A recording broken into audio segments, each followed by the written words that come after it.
Hi friends, welcome back. இன்றைக்கி நம்ம சேனலில் சூப்பரான 1 kg வெயிட் வர ரெட் வெல்வெட் கேக்கோட ரெசிபி தான் பார்க்க போகிறோம். ரொம்ப ஈஸியாக ரொம்ப சிம்பிளாக பண்ணிடலாம் இந்த கேக்கு. இந்த கேக் வந்து ரொம்ப டேஸ்டியாக இருக்கும். இப்போ இந்த கேக்கோட வெயிட்டு ரேட் எல்லாமே இந்த வீடியோட எண்டில் நான் வந்து சொல்கிறேன். இப்போ இந்த கேக் வந்து எப்படி பண்ணுறதுன்னு பார்க்கலாம்.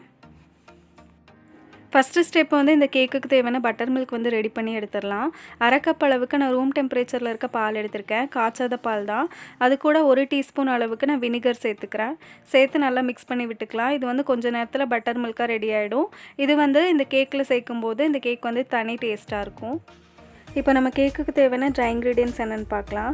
1 கப் அளவுக்கு மைதா மாவு, 1 teaspoon cocoa powder, 1 teaspoon baking powder, அரை டீஸ்பூன் பேக்கிங் சோடா. இது எல்லாத்தையும் நல்லா ஜலிச்சு எடுத்துக்கலாம். ஜலிச்சு எடுத்ததுக்கப்புறம் நல்லா மிக்ஸ் பண்ணி விட்டுக்கோங்க. Baking powder, cocoa powder, baking soda எல்லாமே ஈக்குவலாக மிக்ஸ் ஆகணும். இப்போது கேக்குக்கு தேவையான வெட் இன்க்ரீடியன்ட்ஸ் என்னென்னு பார்க்கலாம். ஒரு ட்ரையான பவுலில் 4 முட்டை எடுத்திருக்கேன். ஒரு பிஞ்ச் உப்பு சேர்த்துக்கிறேன். 1 டீஸ்பூன் வெனிலா எசன்ஸ். இதை வந்து நல்லா பீட் பண்ணிக்கலாம். நீங்கள் எடுத்திருக்க பவுலும் விஸ்கும் ட்ரையாக இருக்கான்னு பார்த்துக்கோங்க. தண்ணி ஏதாவது இருந்ததுன்னா முட்டை வந்து பொங்கி வராது.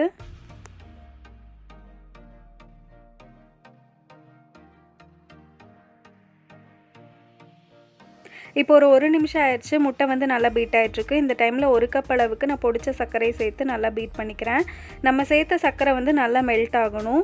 முட்டையோட மஞ்சள் நிறமெல்லாம் மாறி பியூர் ஒயிட் கலரில் வரணும். அது வரைக்கும் நல்லா பீட் பண்ணிக்கலாம். ஹை ஸ்பீடில் தான் நான் பீட் பண்ணிகிட்ருக்கேன். இப்போ ஒரு 4 நிமிஷம் ஆயிடுச்சு. முட்டை நல்லா பீட் ஆகிட்டுருக்கு. இப்போ பாருங்கள் எவ்வளோ பியூர் ஒயிட் கலரில் இருக்குன்னு. இந்த மாதிரி நம்ம பீட் பண்ணிக்கணும். முட்டை வந்து சரியாக பீட் ஆகலைன்னா கண்டிப்பாக எக் ஸ்மெல் வரும். இப்போ நம்ம ரெடி பண்ணி வச்சுருந்தோம்ல ட்ரை இன்க்ரீடியன்ட்ஸ், அதெல்லாம் கொஞ்சம் கொஞ்சமாக சேர்த்து நான் பீட்டர்லேயே லோ ஸ்பீடில் மிக்ஸ் பண்ணி எடுத்துக்க போகிறேன். இது கூட நம்ம பட்டர் மில்க் ரெடி பண்ணி வச்சுருந்தோம்ல அதையும் சேர்த்துக்க போகிறேன். அதில் நான் இப்போ வந்து கலர் ஆட் பண்ணிக்க போகிறேன். நான் இங்கே கலர் மிஸ்டோட லிக்விட் ரெட் கலர் தான் எடுத்து வச்சுருக்கேன். அதை சேர்த்துக்கிறேன். அது கூட ஜெல் கலரும் சேர்த்துக்க போகிறேன். சுகரினோட ரெட் கலர் தான் எடுத்திருக்கேன். அதையும் சேர்த்துக்கிறேன். ரெண்டும் சேர்க்கும்போது ஒரு நல்ல ரெட் கலர் கிடைக்கும். இப்போ இதை வந்து ஒரு ஸ்பூன் வச்சு நல்லா மிக்ஸ் பண்ணிக்கலாம். இந்த பட்டர் மில்க்கை தான் நம்ம வந்து ட்ரை இன்க்ரீடியன்ட்ஸ்க்கு இடையில சேர்த்துக்க போகிறோம்.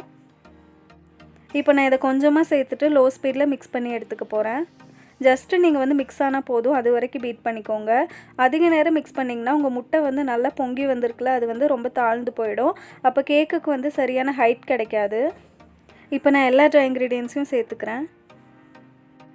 நீங்கள் டைரெக்டாக பட்டர் மில்கில் வந்து கலர் ஆட் பண்ணி கூட இந்த மாதிரி ஊற்றி மிக்ஸ் பண்ணிக்கலாம். அப்படி இல்லைன்னா பேட்டர்லாம் ரெடி பண்ணதுக்கப்புறம் கடைசியில் கூட நீங்கள் கலர் ஆட் பண்ணிக்கலாம். இந்த பட்டர் மில்க் தான் இந்த ரெட் வெல்வெட் கேக்குக்கு ஒரு வெல்வெட் டெக்ஸ்சரை வந்து கொண்டு வரும். அதனால் இதை வந்து ஸ்கிப் பண்ணாமல் சேர்த்துக்கோங்க.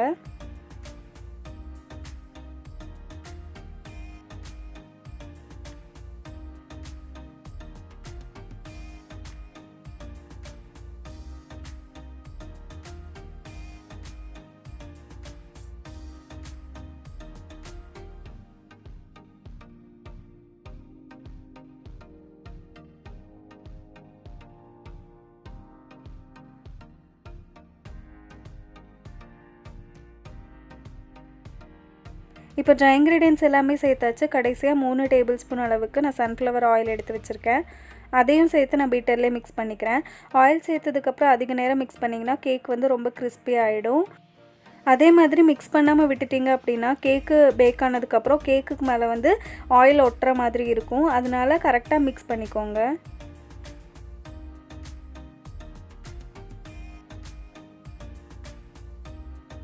நான் ஒரு ஸ்பேட்சுலா வச்சு இதை மிக்ஸ் பண்ணிக்கிறேன். எனக்கு வந்து கலர் பத்தாத மாதிரி இருக்குது.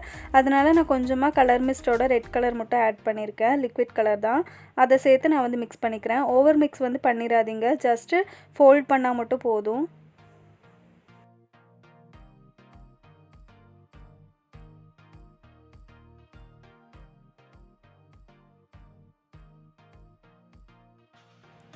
இப்போ நம்ம பேட்டர் வந்து ரெடி ஆகிடுச்சு. இதை வந்து மோல்டில் ஊற்றிக்க போகிறேன். நான் இங்கே ஹார்ட் இன் ஷேப் மோல்டு தான் எடுத்திருக்கேன்.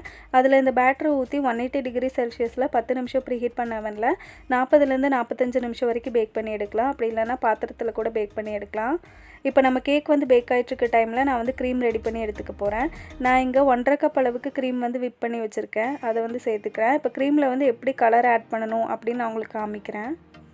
விப்பிங் க்ரீமை வந்து எப்படி ஸ்டிஃப் பீக்ஸாக பீட் பண்ணணுங்கிற வீடியோ வந்து நான் போட்டிருக்கேன். அது வந்து லிங்க் நான் டிஸ்கிரிப்ஷனில் கொடுக்குறேன்.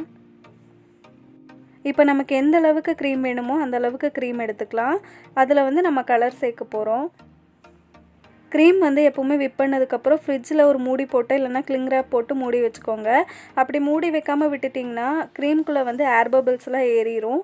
அப்புறம் வந்து அது ஃபுல்லாக வேஸ்ட் ஆயிரும். நான் கொஞ்சம் க்ரீம் எடுத்திருக்கேன். அதில் வந்து சுகரினோட ரெட் கலர் தான் சேர்த்துக்க போகிறேன். ஜெல் கலர் தான். க்ரீமில் எப்போவுமே ஜெல் கலர் வந்து சேர்த்துக்கோங்க. லிக்விட் கலர் சேர்த்திங்கன்னா க்ரீம் வந்து சீக்கிரமாக மெல்ட் ஆகிடும். அதனால் முடிஞ்ச வரைக்கும் ஜெல் கலர் சேர்த்துக்கோங்க. சேர்த்ததுக்கப்புறம் மெதுவாக நீங்கள் வந்து மிக்ஸ் பண்ணக்கூடாது. ஓரளவுக்கு ஸ்பீடாக வந்து மிக்ஸ் பண்ணிக்கோங்க. மெதுவாக மிக்ஸ் பண்ணிகிட்டு இருந்தீங்க அப்படின்னா க்ரீம் வந்து சீக்கிரமாக மெல்ட் ஆகிடும். அதனால் முடிஞ்ச வரைக்கும் ஸ்பீடாக மிக்ஸ் பண்ணிக்கோங்க க்ரீமை. இப்போ எனக்கு க்ரீமில் வந்து கலர் பத்தாத மாதிரி இருக்குது. அதனால் நான் இன்னும் கொஞ்சம் கலர் சேர்த்துக்கிறேன். இப்படி உங்களுக்கு கலர் மிக்ஸ் பண்ணுறதுக்கு கஷ்டமாக இருந்தது அப்படின்னா நீங்கள் க்ரீம் பீட் பண்ணும்போதே வந்து கலர் சேர்த்து ஃப்ரிட்ஜில் ரெடி பண்ணி வச்சுக்கோங்க.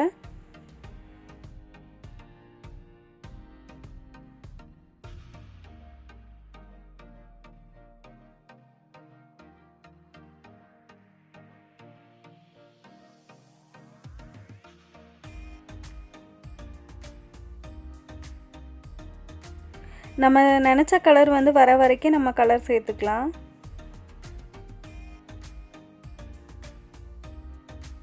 இப்போ பார்த்தீங்களா, நான் வந்து ஜெல் கலர் சேர்த்தனால என்னோடய விப்பிங் க்ரீம் வந்து மெல்ட் ஆகவே இல்லை. அப்படியே ஸ்டிஃப் பீக்ஸாக தான் இருக்குது. இதே நீங்கள் வந்து லிக்விட் கலர் சேர்த்திங்கன்னா க்ரீம் வந்து சீக்கிரமாக மெல்ட் ஆகிடும். இப்போது எனக்கு வந்து இந்த ரெட் கலர் போதும். அதனால் நான் இந்த ரெட் கலரை மட்டும் வச்சுக்க போகிறேன். இன்னும் நான் வந்து டார்க்கர் ஷேட் கொடுக்கும்போது உங்களுக்கு காமிக்கிறேன். இப்போ நம்ம கேக் வந்து சூப்பராக பேக் ஆகிருக்கு. எவ்வளோ சாஃப்டாக இருக்குது பாருங்கள். ரொம்ப ஸ்பாஞ்சியாக இருக்குது. இப்போ கேக் வந்து சூடாக இருக்குது. சூடாக ஆறுனதுக்கப்புறம் நான் உங்களுக்கு கட் பண்ணி காமிக்கிறேன். எப்போவுமே கேக் வந்து சூடாக இருக்கும்போது கட் பண்ணவே கூடாது. சூடு ஆறுனதுக்கப்புறம் தான் நீங்கள் வந்து 3 லேயராக கட் பண்ணணும். அப்படி முன்னாடியே கட் பண்ணிட்டீங்க அப்படின்னா கேக் வந்து ரொம்ப சாஃப்டாக இருக்கும். உடஞ்சி போகிறதுக்கு சான்ஸ் இருக்குது.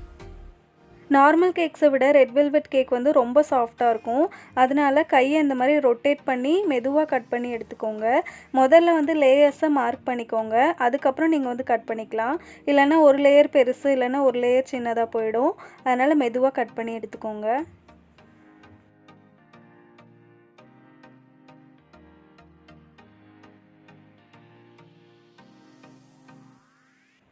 இப்போ கேக் பார்த்தீங்களா எவ்வளோ சாஃப்டாக இருக்குன்னு. ரொம்ப சாஃப்டாக இருக்குது. பார்த்து பொறுமையாக கட் பண்ணிக்கோங்க. நிறைய க்ரம்ஸ் வரும் இந்த கேக்கில்.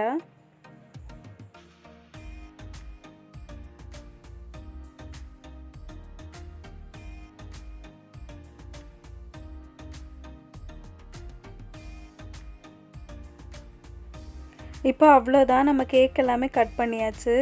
3 லேயராக கட் பண்ணி எடுத்தாச்சு. இப்போ இந்த கேக்கை வந்து ஐசிங் பண்ணிக்கலாம். ஒரு டர்ன் டேபிள் மேலே ஒரு கேக் போர்டு வச்சுருக்கேன். அதில் கொஞ்சமாக க்ரீம் தடவிட்டு ஃபஸ்ட் லேயர் கேக்கை வந்து இது மேலே வைக்கிறேன். எப்போவுமே மேலே இருக்க கேக் இருக்குல்ல, மேலே ஃபஸ்ட்டு கட் பண்ணோம்ல, அந்த கேக்கை தான் நீங்கள் வந்து கீழே வைக்கணும். அப்படியே திருப்பி வச்சுக்கோங்க. இதில் வந்து சுகர் சிரப் சேர்த்துக்க போகிறேன். 1/2 கப் அளவுக்கு சர்க்கரையில் 1 கப் அளவுக்கு தண்ணி ஊற்றி நல்லா மெல்ட் பண்ணி ஃப்ரிட்ஜில் கூல் பண்ணி வச்சுருக்கேன். அது கூட 2 டேபிள் ஸ்பூன் அளவுக்கு மில்க் மேடும் சேர்த்து நான் மிக்ஸ் பண்ணி வச்சுருக்கேன். அதை வந்து சுகர் சிரப்பாக சேர்த்துக்கிறேன். இப்போ நம்ம கலர் சேர்க்கறதுக்கு முன்னாடி தனியாக எடுத்து வச்சுருந்தோம்ல க்ரீமு, அதை வந்து ஃபஸ்ட் லேயராக கொடுத்துக்கிறேன்.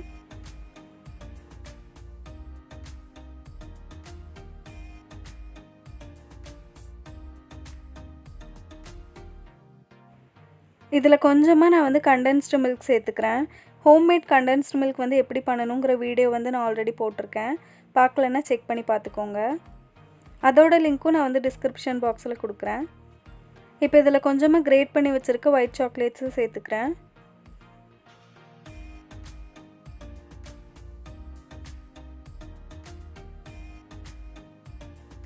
இப்போ செகண்ட் லேயர் கேக்கை வச்சு அதையும் சுகர் சிரப் வச்சு நல்லா வெட் பண்ணிக்கலாம்.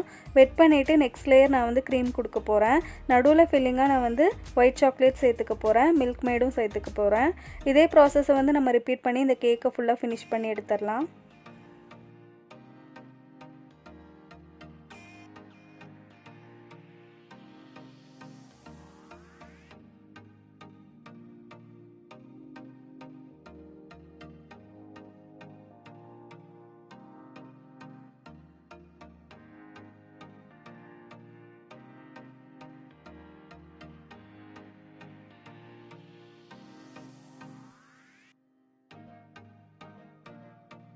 செகண்ட் லேயர் கேக்கு வச்சதுக்கப்புறம் நான் வந்து க்ரம் கோட் பண்ணி எடுத்துக்க போகிறேன். இப்படி பண்ணும்போது ரொம்ப ஈஸியாக இருக்கும் க்ரம் கோட் பண்ணுறதுக்கு.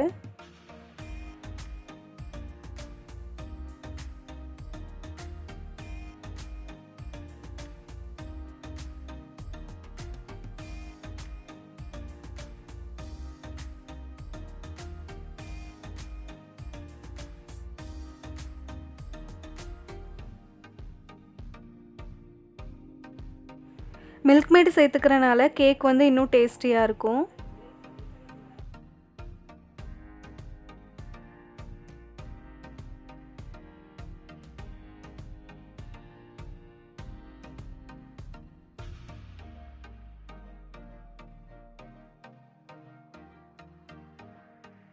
இப்போ கடைசி லேயர் கேக்கை வச்சு அதை சுகர் சிரப் வச்சு வெட் பண்ணிவிட்டு இந்த கேக்கை நான் வந்து க்ரம் கோட் பண்ணி எடுத்துக்க போகிறேன்.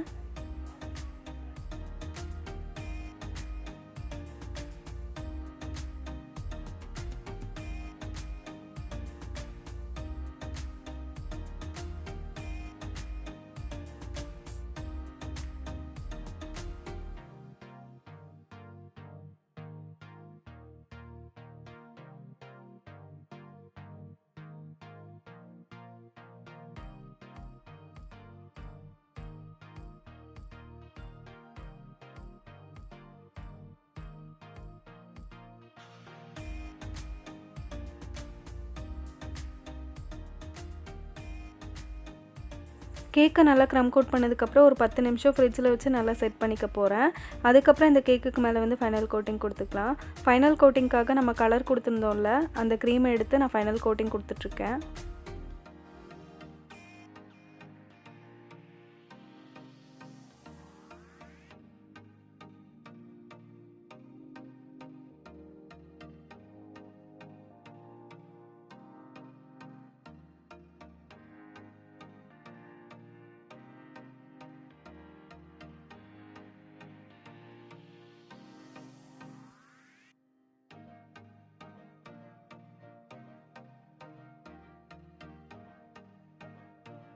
இந்த கேக்கை வந்து நான் ஓரளவுக்கு ஃபினிஷ் பண்ணி எடுத்துக்க போகிறேன். ஏன்னா மேலே எல்லாமே நான் ரோசட்டா டிசைன் தான் கொடுக்க போகிறேன்.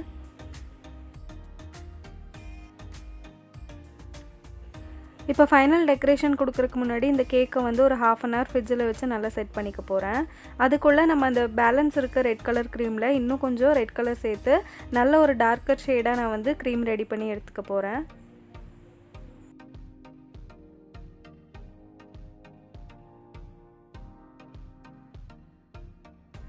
இப்போ நீங்கள் வந்து க்ரீமில் என்ன கலர் சேர்க்குறதா இருந்தாலும் சரி, அதை வந்து நல்லா பீட் பண்ணதுக்கப்புறம் ஃப்ரிட்ஜில் வச்சு ஒரு 1/2 அன் ஹவர் கழித்து எடுத்திங்கன்னா க்ரீமோட கலர் வந்து இன்னும் டார்க்கராக கிடைக்கும். இப்போ நம்ம கேக்கை வெளியே எடுத்ததுக்கப்புறம் ஃபைனல் டெக்கரேஷன் கொடுத்துக்கலாம். நான் ஒரு பைப்பிங் பேக்கில் 100 N1 நாசல் எடுத்திருக்கேன். அதுக்குள்ளே ரெட் கலர் சேர்த்துருக்கேன். டார்க்கர் ஷேட் நம்ம வந்து ரெடி பண்ணி வச்சுருந்தோம்ல, அந்த கலர் சேர்த்துக்கிறேன். அதை வச்சு இந்த மாதிரி ரோசட்டா டிசைன் தான் கொடுத்துட்ருக்கேன்.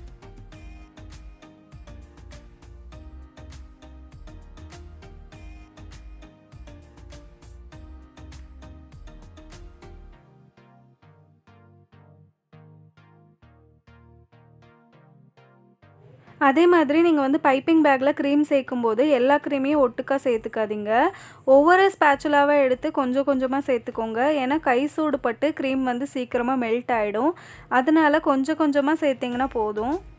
இப்போ பாருங்கள், நான் ஒரு பேட்ச் ஆஃப் ஃப்ளவர்ஸை வந்து வரைஞ்சிட்டேன். அதுக்கப்புறம் நான் வந்து திருப்பியும் பைப்பிங் பேக்கில் க்ரீம் ஃபில் பண்ணி திருப்பியும் நான் வந்து டெக்கரேஷன் பண்ணிக்க போகிறேன். இதே மாதிரி ரீஃபில் பண்ணி நீங்கள் வந்து பண்ணிக்கோங்க.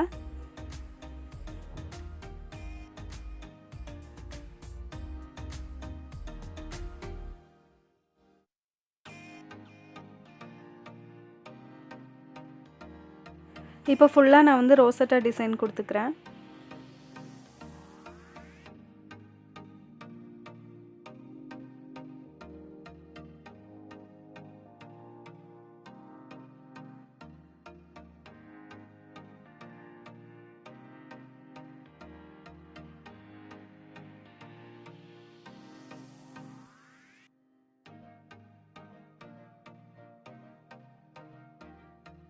இப்போ கேக்கோட மேலே ஃபுல்லாக நான் வந்து ரோசட்டா டிசைன் கொடுத்துட்டேன். இப்போ கீழே வந்து சின்ன ரோசட்டா டிசைன் மாதிரி கொடுத்துக்கிறேன் பார்டருக்கு மட்டும்.